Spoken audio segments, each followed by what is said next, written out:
Thank you. Thanks, Phil. Thank you all so much for being here today. I know this is precious time for everyone, so I really cherish this opportunity to be with you all. I'm excited to share a story with you guys today that's hopefully going to inspire you and encourage you and really leave you in awe that you do have an amazing purpose.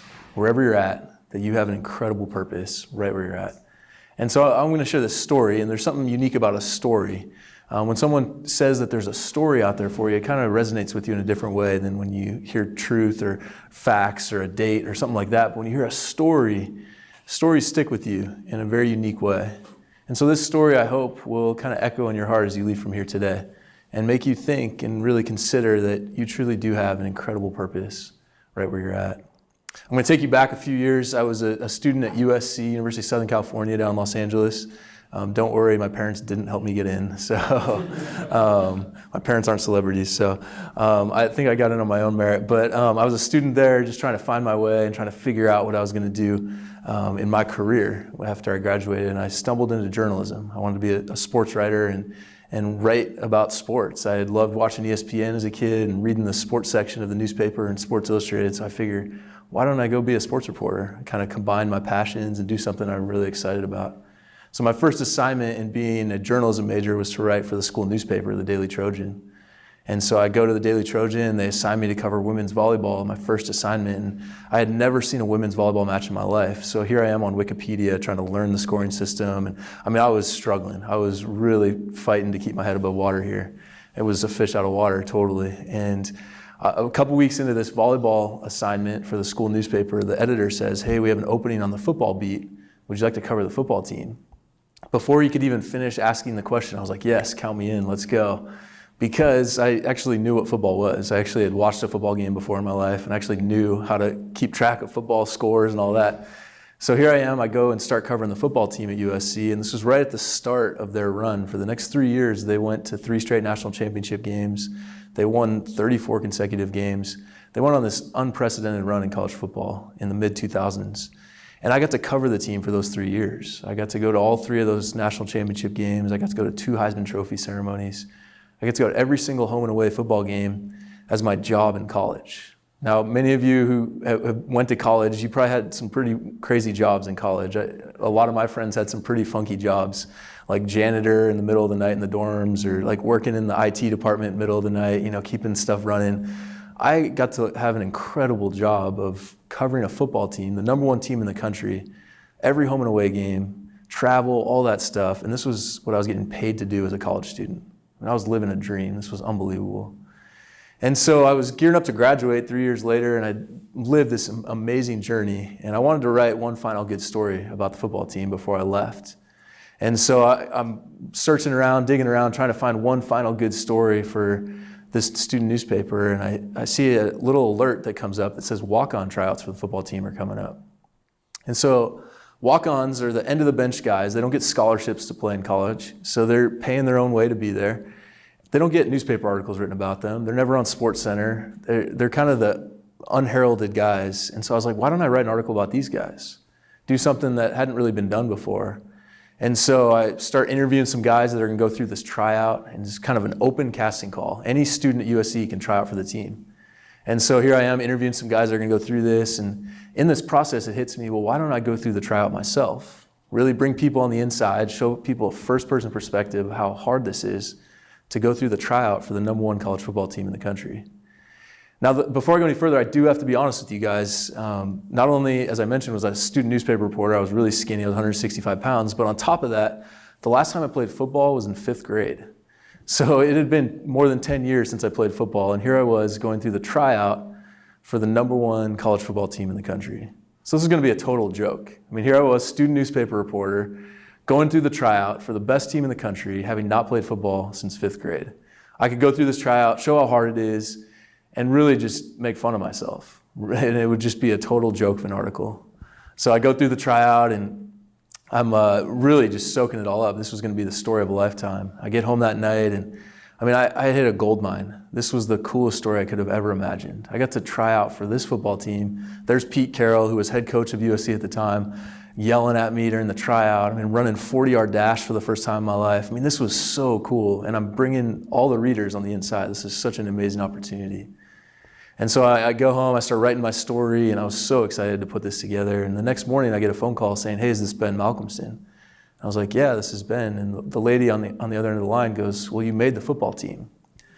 Now, I laughed at first too, because this had to be a joke. There's no way. I mean, there were 40 guys at the tryout. 39 of them were trying their hearts out to make this football team. There was one guy there, me, not trying to make the team. I had no intention of ever making this team, because my sole intention in being there was to write a really cool article. And I had achieved that at this point. I was happy. So I get this phone call, and I'm just in shock. I laugh at the lady, and she's like, no, I'm serious. You're on the team. And I'm like, no, there's no way. This can't be true. She's like, your name's on the list. You got to come in and check in. So I hop on my bike. I start pedaling as fast as I can over to the football building just to make sure this is legit and actually check into this football team. And I walk up to the football building, and it hits me there in that moment that Coach Carroll, he was the head coach of USC at the time, he's renowned for pulling pranks. I mean, you can go on YouTube right now and type in Pete Carroll prank. I mean, don't do it right now because we're talking, but after this, type in Pete Carroll prank on YouTube, and you'll get a dozen pranks that'll show up. He's a kid at heart. He's a jokester. So it hits me that I'm going to be the butt end of his latest prank. I mean, what better target than the 21-year-old student newspaper reporter who had just gone through a tryout? I mean, of course I'm going to be the butt end of his latest prank. So now here I am talking myself into, okay, I'm about to get the rug pulled out from under me. I'm going to walk up to the football office. There's going to be Pete Carroll, Will Ferrell, and Snoop Dogg, and they're all going to point and laugh at me. And here I am, oh man, I'm fully ready for this to happen. I walk up to the office, the football office there, and there's Pete Carroll, big old grin on his face, and he's like, "Hey, Ben." And I was like, "Hey, Coach, joke's over, nice one, nice prank." And he's like, No, I'm serious. You can catch the ball. You can run fast. We want you on the team. Are you in? There in that moment, I was like, okay, maybe this isn't a joke. Maybe this is serious. But here, this is the best college football coach at the time telling me, who hadn't played football in 10 years, that I could maybe play football. This is crazy. And he's like, "Are you in?" And I was like, "Of course I'm in, let's go." So there in that moment, I go from a student newspaper reporter to all of a sudden being a wide receiver on the #1 college football team in the country. This is crazy. I could have never dreamed of something like this. So here in this moment, my life takes a total turn. And they go and hand me a playbook. And I mean, I'd played video games, Madden, football, and stuff like that, but this playbook was nothing like that at all. This playbook was like learning a new language. I go get handed my helmet and my pads. I didn't know which way was front and back on my pads. I mean, I was so embarrassed. This is the biggest joke. I'm just so losing myself here. I don't know what was going on. So then I'm out at practice. I mean, I'm getting my head beat. I'm getting crushed. I'm like a tackling dummy out there. I mean, I'm like fresh meat for these guys. Here I am, a small little kid out there basically, and hadn't played football in 10 years. I'm just getting leveled left and right.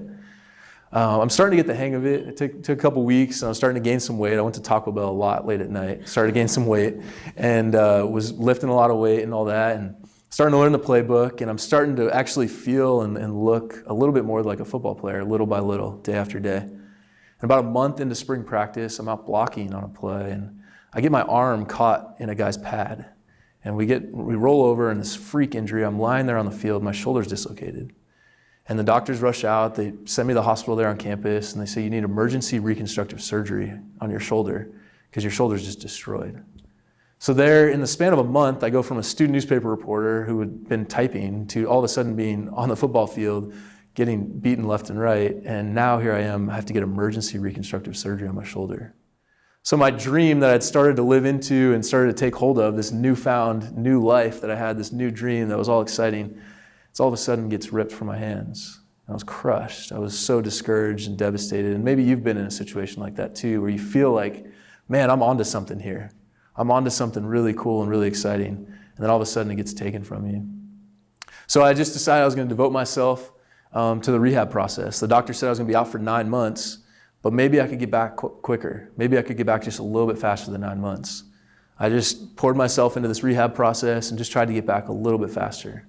4.5 months later, I'm with the doctors, and they say, "We can't believe this is happening, but you're actually 100% healthy. You're able to return to the football field." Half the time the doctor said, there I was, all of a sudden, back to practicing. This was a miracle. There's no way this could have happened other than it was just a miracle healing. I was so amazed.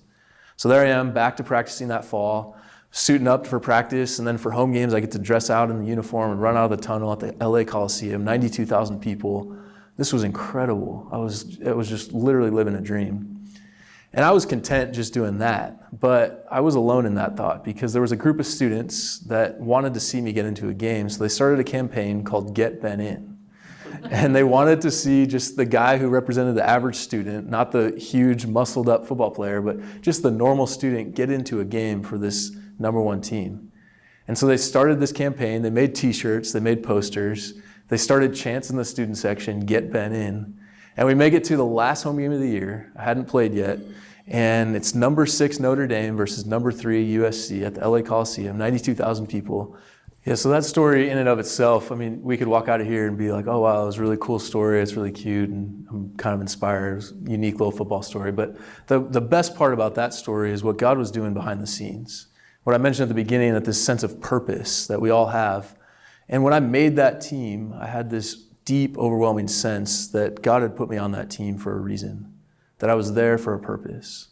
And so I was pressing into that from day one, and I couldn't wait to see why I was on that team. Because if there needed to be another football player on that team, there were a lot of other stronger, faster, bigger guys than me. But I was picked for that team, and I felt like I had a divine reason on that team.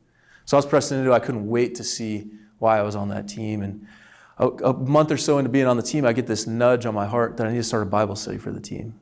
Like many of you are in here are probably involved in some kind of fellowship here at Google, and someone at some point felt this nudge to start it here. And that's the nudge I felt. And I was like, okay, there's no Bible study. I'm going to start this Bible study. And made flyers, passed them all to all my teammates, told all the guys on the team, and got a Bible study lesson ready, and the room got ready. And time comes for our first Bible study, and I'm sitting there all alone. No one showed up. So I'm discouraged, I'm defeated, I'm sitting here questioning, why am I on this team? What is my purpose in being here? Because if I had a purpose, then you'd think at least one other person would show up. So then I'm wrestling with this discouragement and this doubt, and about a month or so later, I get another nudge on my heart. And I start a prayer group for the team. We'll gather together, we'll pray together as a bunch of believers on the team, and the time will come and it'll be awesome. We'll pray together, we'll encourage one another, and this will be great. So I made flyers, I passed them all to all my teammates, got a room ready, and the time comes for our first prayer meeting as a team, and you guessed it, no one showed up. So now here I am, twice as defeated, twice as discouraged, and questioning my purpose even more. Why am I here? Why am I on this team? And maybe you resonate with that. Maybe you're wrestling with something like that right now in your workplace, at home, with some friends that you have. Maybe you're wrestling with this discouragement of, man, I feel like I have a purpose, but sometimes I just don't see it. I was in that spot, and it's hard, as many of you, if not most of you, if not all of you, can relate with. It's really hard. So I'm wrestling with this discouragement, and it takes me a little while to get through that. And a month or two later, I get another idea on my heart. I had just read in the book of Matthew, chapter 5, and it says, let your light shine before men. And it hits me in that moment that lights just shine. Before they go create events, before they go do anything, lights, first and foremost, just shine where they're at. And so I just needed to be a light. I was so focused on creating something, doing something, that I lost track of the fact that I just needed to be a light, just be a positive, uplifting, loving person to the people around me. So I devoted myself to that. I'm going to be a light. This is going to be awesome. And now I'm going to see the fruit of my labor in this way. So I pour myself into this, and weeks, maybe a month or two go by, and once again, I'm not seeing any results. Once again, I'm discouraged, defeated, and questioning what is my purpose on this team, because if I had a purpose, you'd think I would see it, and I'm just not seeing it. So at this point, we're almost at the end of the season. We get chosen to play in the Rose Bowl, which is on New Year's Day. And a few weeks before the Rose Bowl, I was reading in the book of Isaiah, chapter 55. It says, if his word goes out, it will not return empty. And so I knew that God is always faithful to his promise. I knew that he is always true to his word, and that if I put his word out there, if I put his literal word out there, it will not return empty. And so I got this idea, I'm going to get a Bible for every one of my teammates. And I'm going to pass one out to every one of my teammates, and God's going to be faithful to his word. That if I put his word out there, it's not going to return empty, that it will achieve a purpose. So I was so excited. I called my grandfather. He works for this organization called the Gideons. They're the ones that pass out free Bibles in hotels, and you open up the drawer in a hotel room and there's a Gideon Bible right there. And so I called him up, shared my idea, and I was like, what do you think? He's like, I'll send you 100 Bibles. So a week or two later, I get 100 Bibles delivered to my doorstep. And I wanted to make it kind of an anonymous Christmas gift. It was right before Christmas, and I figured I was tired of being the guy that was out there trying to make an impact, trying to find my purpose, and everything failing. So this one I'm going to do completely under the radar. I'm going to be totally anonymous on this one. And so I typed up a little red note that said, a Christmas gift for you, the greatest present you will ever receive, Jesus Christ. Merry Christmas. Now I stuck one of these red notes in every Bible, and at 11 o'clock at night on Christmas Eve, I went into the locker room, and I placed one Bible in every locker. I didn't want anyone to know that it was me doing this, so I waited till as late at night as possible. I didn't even want the janitor to know that it was me doing this. And so I'm placing one in every locker, and in this process, I had this overwhelming sense that this was my purpose. Sure, I thought the prayer group was my purpose. Sure, I thought the Bible study was my purpose. Sure, I thought trying to be a light was my purpose, but all those things had failed, and this is why I was there, placing a Bible in every one of my teammates' locker. So we had Christmas Day off, and we get back on the 26th of December for our first day back of our last week together before the game on January 1st. Our last game of the season. I was a senior. This was my last chance. And so I knew that this was my purpose of being on this team. I was running out of time. This had to be it. And so I'm walking over to the football building that morning on the 26th, fully expecting just the greatest of things to happen. I mean, I was a zealous 21-year-old. I was so excited to see what God was going to do through this. And I'm walking up just expecting like the Hallelujah chorus to be sung from the locker room, like gold light to be emanating from the locker room doors. I mean, I was fully expecting just the craziest of things to happen. And I pull the door to the locker room, and I pull it open. There were Bibles just thrown all over the floor, shredded everywhere. All you could see were just shredded pages of Bible all over the floor. You couldn't even see the carpet. I was absolutely crushed. My discouragement went to a new low. I was completely devastated. Here I'd tried to find my purpose through the Bible study, through the prayer group, through being a light, now through these Bibles, and I had failed, not just again, but I had failed miserably this time. So you can imagine my disappointment, my discouragement. We go through that week leading up to the Rose Bowl, and I just had this hole in my heart that I had missed my purpose in being on that team. We play in the Rose Bowl. I go home after the game, and I get a phone call a few days after the game saying, hey, did you hear about Mario? Now, Mario was our kicker on the team, record-setting kicker. He just finished his junior year. He had one more year left in college. And I was like, no, what happened to Mario? And my friend, my teammate on the other end of the line goes, oh, no, you didn't hear. Mario died last night. 21 years old, he had mysteriously passed away just a few days after our last game together. So now not only was I dealing with this discouragement of trying and failing to find my purpose, but now I'm dealing with this grief. At 21 years old, losing a friend, one of my closest friends, one of my teammates, same age as me, 21. This is heartbreaking. I didn't even know how to fathom it. I didn't even know how to process this. We go to his funeral as a team a few days later, and I'm sitting right on the aisle, and they carry his casket down the center aisle, and I look up right as the casket passes by. And on top of the casket was this Bible with the red note sticking out of it, just resting right on top of the casket. And I had no idea what it meant at the time, but it just felt like it was God's personal comforting touch for me. Just to say, like, I see you. I saw you all along. And it gave me immense comfort. And it was just such an incredible moment that I had with God in that moment.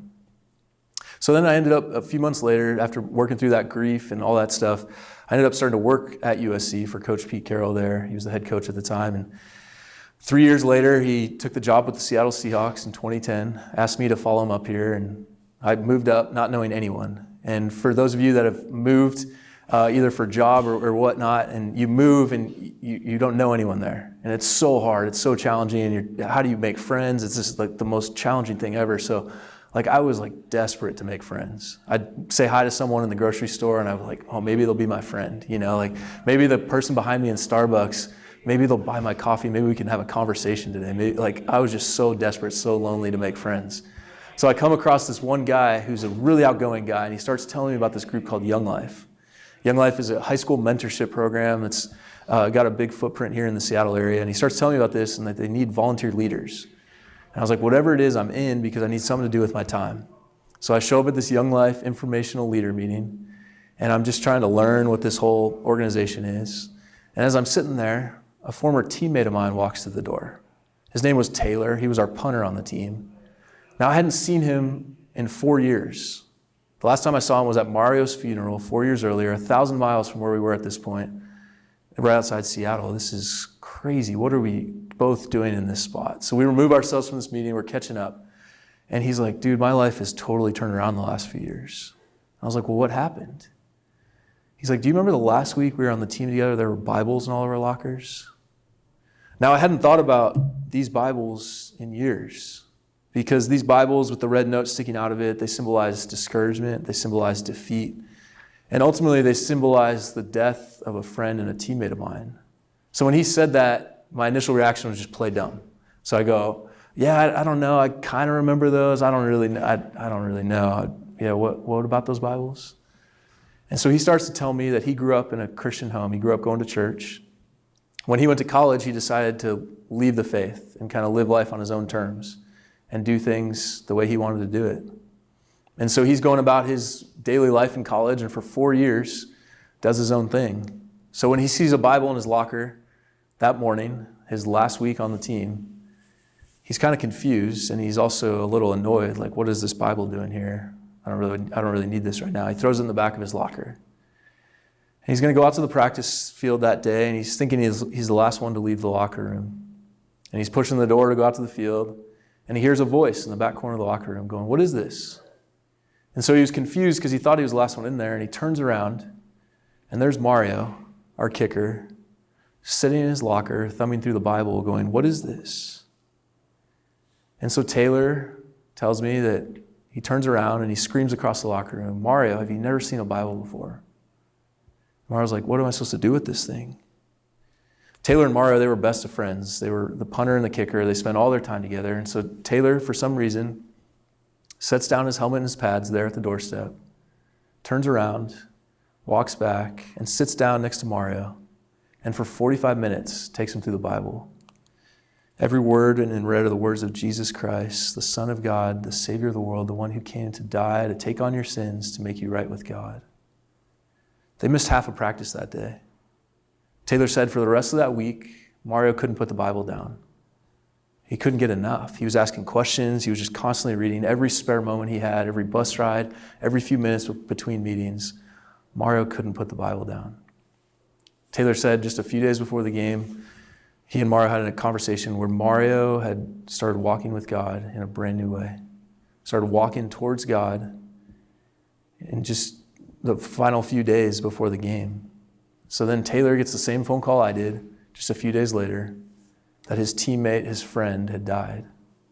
And in that moment, he was obviously overcome with grief, but he was also overcome with the power and the love of God. That God would reach Mario in his final few days through this random Bible. And there in that moment, Taylor saw the power and the grace and the love of God. And in that spot, recommitted his life to Christ and said, God, you're real. You're good. I want to follow you. And so Taylor's telling me this story 4 years later, and he's like, yeah, my life hasn't been the same since. And I'm on the verge of tears at this point, and I'm like, man, Taylor, that's the craziest story I've ever heard. And it's even crazier because I was the one that put the Bibles in the locker, and I thought I was a total failure. Gave each other a big hug, and this is our God. This is the way God wants to work through each and every one of us, that God does have an amazing purpose for you, no matter where you're at in life, no matter what your past looks like, no matter what failures or mistakes you think you've made. God has an incredible purpose for you. There's a verse in the back of the Old Testament in the book of Habakkuk, chapter 1, verse 5, and it says, look at the nations and watch and be utterly amazed, for I am doing something in your days that you would not believe, even if you were told. This is how God wants to work through each one of us, that he wants to do things in our days that we would not believe, even if he told us ahead of time. That's true for me in this story. You can see, obviously, that if God would have told me ahead of time, that I would try out for the team, I would make it, I would overcome injury, I would get back, I'd try to find my purpose, everything would look like a failure, a teammate would die. Then 4 years later, 1,000 miles away, I'd reconnect with a teammate and find out that God's purposes were at work, that God was at work, that God did have a purpose for me. If he would have told me all this ahead of time, I wouldn't have believed him. Even sharing this story today with you guys, you probably are like, wow, this is unbelievable, this story. I have to remind myself every day that this is how good, how great our God is, that he truly does want to do things in all of our days that we would not believe, even if we were told. This is a story, I think, about purpose, but it's also a story about nudges. I felt those nudges along the way to start a Bible study, to start a prayer group, to be a light, to put Bibles in my teammates' locker. Mario, that morning, felt a nudge to pick up a Bible for the first time in his life and thumb through it and ask, what is this? Taylor felt a nudge as he's pushing the door to go out to the field to set down his pads, turn around, and walk back towards this incredible purpose that was laid out for him. And maybe you're feeling a nudge right now. Wherever you're at in your faith journey, wherever you're at in life, I have a feeling that you're feeling a nudge right now. That God is knocking on the door of your heart to say, I love you, I'm delighted in you, I have amazing purpose for you. And so look at the nations and watch, be utterly amazed, for God is doing something in your days that you would not believe, even if you were told. Listen to those nudges and just take the next step, because God is doing something in your days that you would not believe, even if you were told. Thank you all so much. God bless you.